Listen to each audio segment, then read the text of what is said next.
चलो स्टूडेंट, हम लोग फिर से आ गए हैं कॉलिगेटिव प्रॉपर्टी के साथ। और पिछले क्लास में हम लोगों ने मोलैरिटी के कुछ टर्म्स डिस्कस किए थे, एक आध क्वेश्चन भी हुआ था।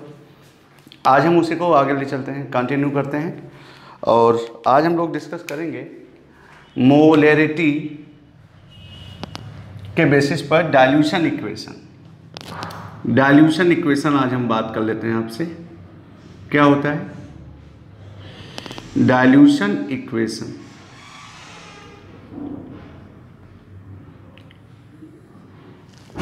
डाइल्यूशन इक्वेशन, अब डाइल्यूशन इक्वेशन हमको समझना है तो वेरी सिंपल, हमको डाइल्यूशन जानना होगा। तो सबसे पहले तो डाइल्यूशन क्या है? The process of mixing of water, bracket में आप कह सकते हो solvent, is called dilution. Is called dilution. The process of mixing of water is called dilution. कोई सॉल्यूशन बहुत ज़्यादा मीठा हो गया है, बहुत ज़्यादा कंसनट्रेट हो गया है, तो उसमें थोड़ा सा वाटर डाल करके या सॉल्वेंट मिला करके हम उसको डाइल्यूट कर सकते हैं। और याद रहे, वाटर मिलाने से कभी भी मिलीमोल चेंज नहीं होता। नंबर ऑफ मिलीमोल कभी भी वाटर ऐड करने से चेंज नहीं होता है, ठीक है, कांस्टेंट रहता है मिलीमोल। तो हम लोग पहले देख लेते हैं मिलीमोल क्या होता है। तो याद कीजिए, molarity equals to number of millimoles upon volume in millilitre. ये अगर हमको नंबर ऑफ मिलीमोल्स चाहिए, नंबर ऑफ मिलीमोल्स चाहिए, तो हम क्या कह सकते हैं? क्रॉस मल्टीप्लिकेशन कीजिए आप। Molarity into volume in ml। This is your formula to determine number of millimole in given solution. If you have any solution and we want to find number of millimoles, then by applying this formula we determine number of millimoles. What is this? Number of millimoles is equal to molarity into volume in ml. Simple तरीका है और formula आपका real formula यही था, ठीक है। अब अगर हमको अपने डाइल्यूशन इक्वेशन को लाना है तो हम सपोज कर लेते हैं कोई सॉल्यूशन है, ये सॉल्यूशन है पहला, ये सॉल्यूशन फर्स्ट है, सॉल्यूशन ए है, और इस सॉल्यूशन की मोलैरिटी जो है m1 है और इसका वॉल्यूम जो है v1 है। अब हम कह सकते हैं इसका number of millimoles, number of millimoles जब आप पाएंगे तो ऊपर के फॉर्मूले से आइए, molarity into volume, molarity into volume. तो मोलैरिटी कितनी है? m1, वॉल्यूम कितना है? v1, m1 v1। चलो इसी ए वाले सॉल्यूशन को हम आगे ले चलते हैं। ए वाले सॉल्यूशन को आगे ले चलने के लिए हम क्या करने वाले हैं, ये देखो, और यही सॉल्यूशन ए है। अब इस सॉल्यूशन में हमने क्या कर दिया? वाटर ऐड कर दिया, that is addition of water, addition of water.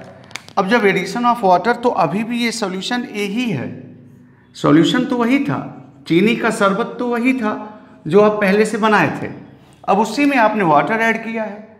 अब वाटर ऐड करने के बाद एक कॉन्सेप्ट है, मिलीमोल चेंज होता नहीं है। तो हम सपोज कर लेते हैं, अब इस सॉल्यूशन की जो मोलैरिटी है ये हो गई m2 और ये हो गया v2। अब आप कहिए इसका number of millimoles, number of millimoles check करें, फॉर्मूला बताएं क्या? मोलैरिटी इंटू वॉल्यूम क्या हो चुका है? m2 into v2। That is M2V2। Check कीजिए आप, since on addition of water number of millimoles remain same, hence dilution equation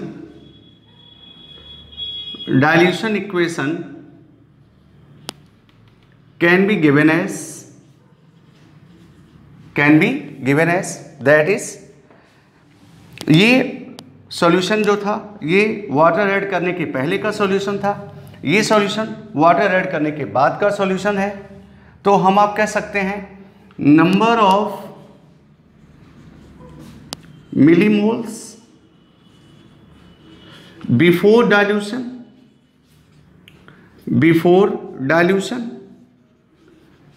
is just equal to number of millimoles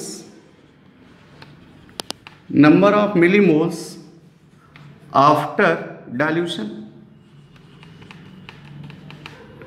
इसको short form में लाना है तो आप कह सकते हैं क्या, आप कहिए बिफोर डाइल्यूशन ये था, ये आपका बिफोर डाइल्यूशन है, बिफोर डाइल्यूशन,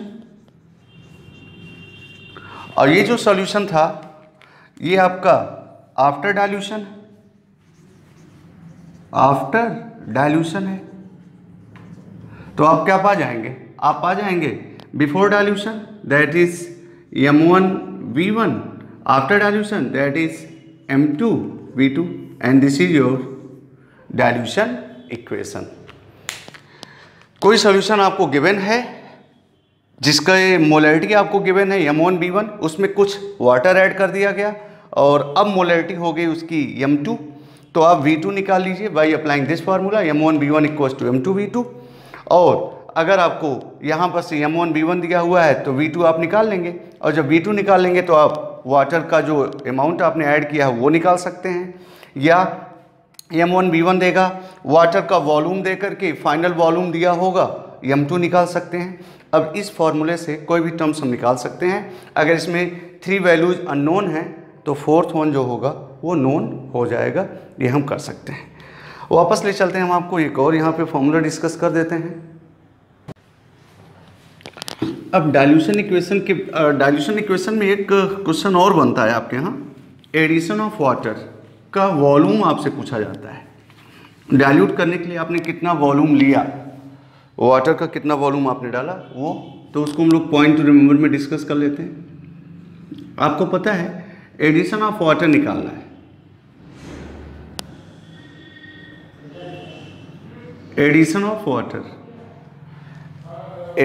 वाटर के लिए आप क्या कहेंगे, एडिशन ऑफ वाटर के लिए आप फाइनल वॉल्यूम ले लीजिए V2,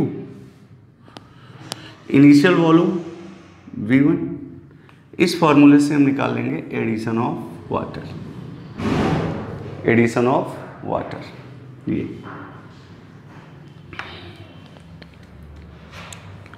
ये हो गया। नेक्स्ट इसी तरह से मोलैरिटी, ये हो गया आपका डाइल्यूशन इक्वेशन हो गया। अब इस पे हम लोग एक आध क्वेश्चन भी कर लेंगे, बट अभी थोड़ा सा और टॉपिक डिस्कस कर लेते हैं।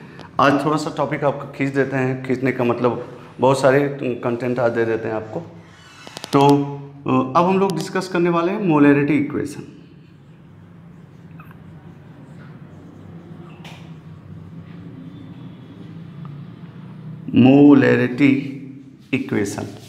मोलैरिटी इक्वेशन के लिए आप क्या करना चाहते हैं, मोलैरिटी इक्वेशन कुछ नहीं है, ये कहा जाता है कि नंबर ऑफ मिलीमोल्स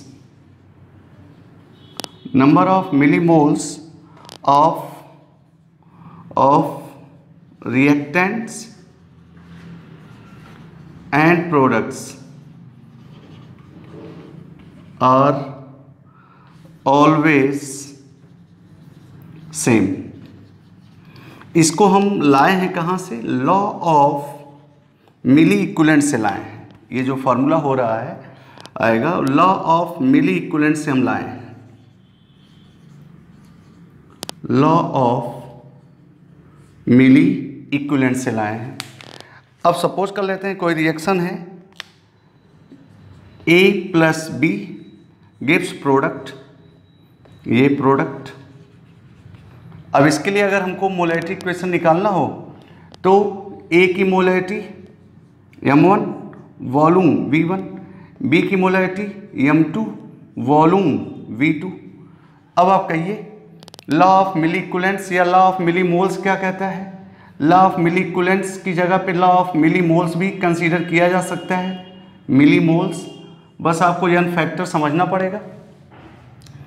फार्मूला जो बन जाएगा वो बन जाएगा M1V1 equals to M2 V2।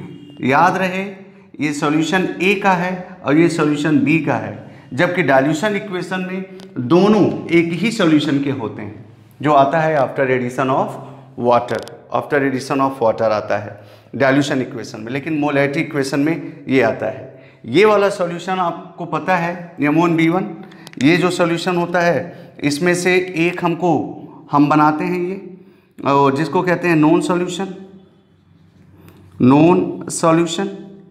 और जो सॉल्यूशन हमको सर दिए होते हैं उसको हम कहते हैं अननोन सॉल्यूशन। ये होता है अननोन सॉल्यूशन। ये हम जब टाइट्रेशन यूज़ करेंगे, जब वॉल्यूमेट्रिक एनालिसिस बात करेंगे, जब वॉल्यूमेट्रिक एनालिसिस हम लोग बात करेंगे तो उसमें हम लोग डिस्कस कर लेंगे। आगे हम लोग ले चलते हैं आपको, ये मोलैरिटी हो गई और मोलैरिटी इक्वेशन हो गया।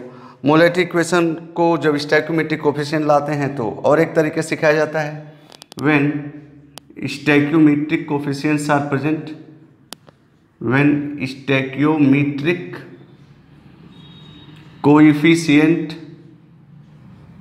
Coefficients are present.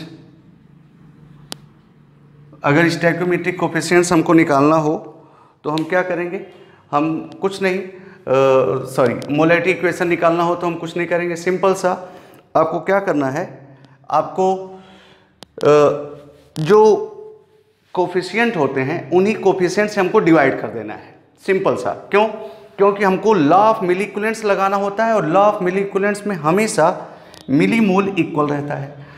वो रिएक्शन सपोज कर लेते हैं हम, N1A plus N2B gives product. अब लॉ ऑफ मिली इक्विवेलेंट्स या लॉ ऑफ मिली मोल्स लगाने के लिए हम क्या कहेंगे? सपोज कर लेते हैं M1V1 equals to M2 V2।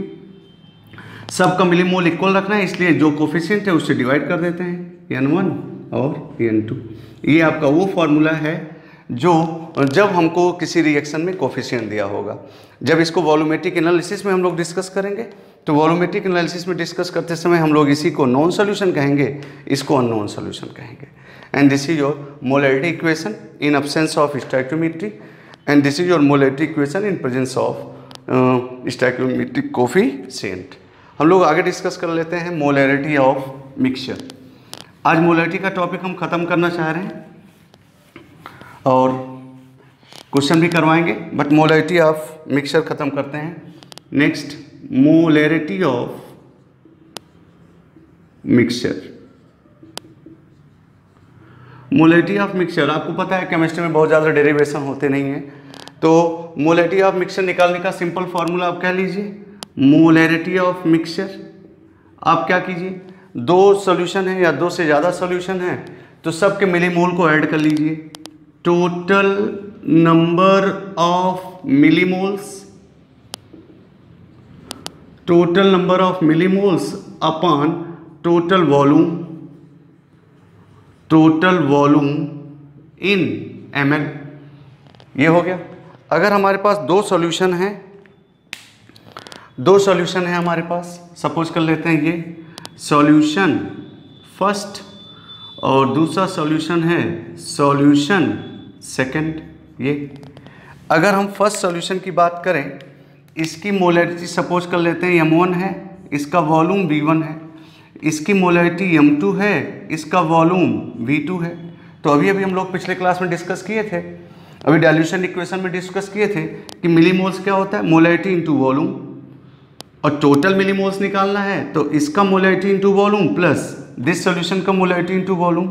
तो आप कहिए molarity of mixture is equals to M1V1 first solution का मिलीमोल प्लस बोलो जल्दी से M2V2 किसका सेकंड सॉल्यूशन का। अब बता दीजिए टोटल वॉल्यूम, तो जब दोनों को ऐड किए होंगे थर्ड सॉल्यूशन जो मिक्सचर के नाम से जाना जा रहा है उसका टोटल वॉल्यूम क्या हो जाएगा V1 plus V2 and this is your molarity of mixture. Question हम लोग डिस्कस करेंगे। तो ये मोलैरिटी हो गई, मोलैरिटी के सारे टर्म्स हो गए। अब आपको बताएं मोलैरिटी की कुछ वो बातें जो हम लोग 11th में पढ़ते हैं थर्मोडायनेमिक्स में। वहाँ पर हम लोगों ने पढ़ा था इंटेंसिव प्रॉपर्टी और एक्सटेंसिव प्रॉपर्टी। तो मोलैरिटी को लेकर के हम लोग पढ़ लेते हैं। मोलैरिटी को लेकर के कुछ पॉइंट हैं, उसको ध्यान रखिएगा। मोलैरिटी एक कंसंट्रेशन है और आपको पता है पीटीआर में हम लोग लिखते हैं सबसे बड़ी बात क्या, molarity is intensive property. Intensive property, molarity एक इंटेंसिव प्रॉपर्टी। अगर आपको याद आ रहा हो तो हम लोग थर्मोडायनेमिक थर्मोकेमिस्ट्री 11th का सेकंड लास्ट चैप्टर पढ़ रहे थे, तो उसमें हम लोगों ने बोला था मोलैरिटी इंटेंसिव प्रॉपर्टी होती है। मोलैरिटी क्या है, कंसंट्रेशन है।